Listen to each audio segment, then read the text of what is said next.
ಈಗ ತರಕಾರಿ ಚಿತ್ರಾನ್ನ fried rice ಅಂತಾರಲ್ಲ ಅದಕ್ಕೆ ಬೀನ್ಸು ಫಸ್ಟ್ ಎಣ್ಣೆ ಬಿಟ್ಕೊಂಡು ಸಾಸಿವೆ ಹಾಕಿ ಚಟಪಟ ಅಂದಮೇಲೆ ಸಾಸಿವೆ ಚಟಪಟ ಅಂದಮೇಲೆ ಕ್ಯಾರೆಟು ಬೀನ್ಸು ಹಾಕಿದ್ದೀನಿ. ಫಸ್ಟ್ ಬೀನ್ಸು ಕ್ಯಾರೆಟು ಹಾಕಿದ್ದೀನಿ, ಅದು ಮಾಡಲಿ. ಆಮೇಲೆ ನೋಡಿ ಟೊಮಟೊ ಹಣ್ಣು, ಶುಂಠಿ ಬೆಳ್ಳುಳ್ಳಿ ಪೇಸ್ಟ್, ಕ್ಯಾಪ್ಸಿಕಮ್ಮು, ಈರುಳ್ಳಿ ಎಲ್ಲ ಎರಡೆರಡು, ಕ್ಯಾಪ್ಸಿಕಮ್ ಒಂದು, ಟೊಮಟೊ ಹಣ್ಣು ಒಂದು, ಈರುಳ್ಳಿ 3, ಶುಂಠಿ ಬೆಳ್ಳುಳ್ಳಿ ಪೇಸ್ಟು, ಕರ್ಬೇವಿನ ಸೊಪ್ಪು ಇಟ್ಕೊಂಡಿದ್ದೀನಿ. ಎಲ್ಲ ಒಗ್ಗರಣೆಗೆ ಸ್ವಲ್ಪ ಕೊಬ್ಬರಿ ಇಟ್ಟು ಹಾಕ್ತೀನಿ ಅಂತ ತೋರಿಸ್ತೀನಿ. ಇದು ಆದಮೇಲೆ ಸ್ವಲ್ಪ ಇದಕ್ಕೆ ಎಲ್ಲ ಒಟ್ಟಿಗೆ ಸುರಿತೀನಿ.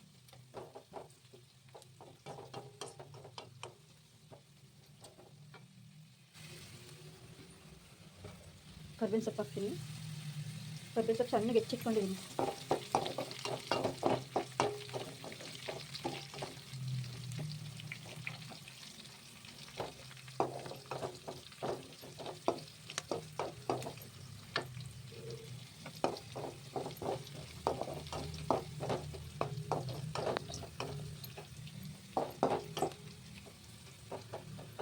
ಚೆನ್ನಾಗಿ ಮಾಡಬೇಕು ತರಕಾರಿ.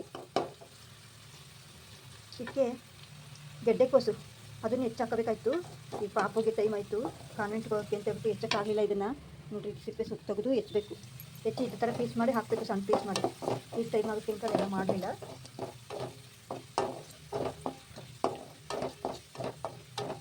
ನಮ್ಮ ಮಗಳಿಗೆ ಹುಷಾರಿಲ್ಲ, ಹಂಗಾಗಿ ನಾನೇ ಮಾಡ್ತಾಯಿದ್ದೀನಿ. ಎಷ್ಟು ಬೆಳಗ್ಗೆ ಜ್ವರ ಬಂದಿದೆ ಅವಳಿಗೆ, ಇಲ್ಲಾಂದರೆ ರಾತ್ರಿ ರೆಡಿ ಮಾಡ್ಕೊತಿದ್ದೆ ನಾನೇ. ಅವಳಾದರೆ ಬೇಗ ಮಾಡ್ತಾರೆ, ಎಲ್ಲ ರೆಡಿ ಮಾಡ್ಕೊಂಡು ಬೇಗಿದ್ದು. ನೋಡಿ ಎಲ್ಲ ಸುರಿತೀನಿ ಒಟ್ಟಿಗೆ, ಎಲ್ಲ ಬೆಂದಿದೆ, ಸುರಿತೀನಿ.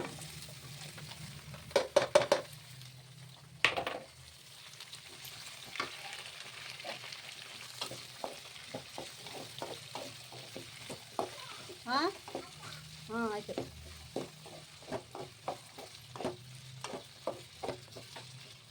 ಉಪ್ಪು ಹಾಕ್ತೀನಿ.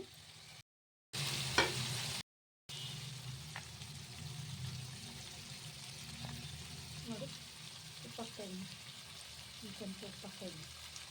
ಆಮೇಲೆ ಬೇಕಾದ ಹಾಕ್ಕೋಬೋದು, ಸದ್ಯಕ್ಕೆ ಸ್ವಲ್ಪ ಹಾಕ್ತಿರ್ತೀನಿ. ಇದಕ್ಕೆ ಹಸಿಮೆಣ್ಸಿನ್ಕಾಯಿ ಕುಟ್ಟಿದ್ದೀನಿ. ಹಸಿಮೆಣ್ಸಿನ್ಕಾಯಿ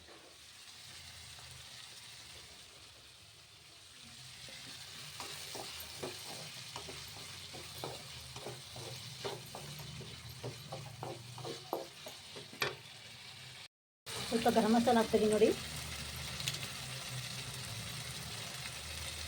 ಸ್ವಲ್ಪ ನಿಮ್ಗೆ ಎಷ್ಟು ಬೇಕು ಅಷ್ಟು ಹಾಕ್ಕೊಳ್ಳಿ ಗರಂ ಮಸಾಲೆನ.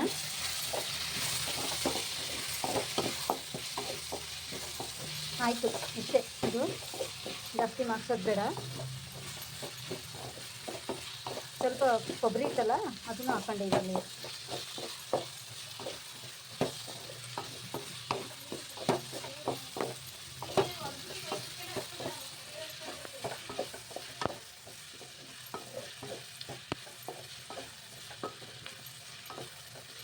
ಬೇಕಾದ್ರೆ ಸ್ವಲ್ಪ ನೀರು ಹಾಕ್ಕೋಬೋದು. ಇವತ್ತು ನೀರು ಹಾಕ್ಕೊಳ್ಳೋಣ.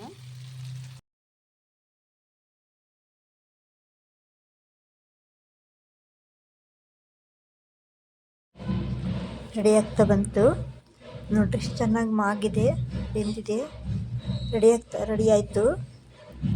ಫ್ರೈಡ್ ರೈಸ್ ಒಗ್ಗರಣೆ ಗೊಜ್ಜು ರೆಡಿ ಆಯಿತು. ಫ್ರೈಡ್ ರೈಸ್ ಕಲಿಸ್ತೀನಿ ಇವಾಗ. ಪಾಪು ಕಾರ್ಮೆಂಟಿಗೆ ಲೇಟ್ ಆಗುತ್ತೆ ಅಂತ ಹೇಳ್ಬಿಟ್ಟು ಬೇಗ ಮಾಡಿದೆ. ನೋಡಿ ಕಲಿಸ್ತಿದ್ದೀನಿ, ಕಲಿಸ್ಕೊಟ್ಟಿರೋದು ಇದೆ ಫ್ರೈಡ್ ರೈಸ್. ನಮಸ್ತೆ ವೀಕ್ಷಕರೇ.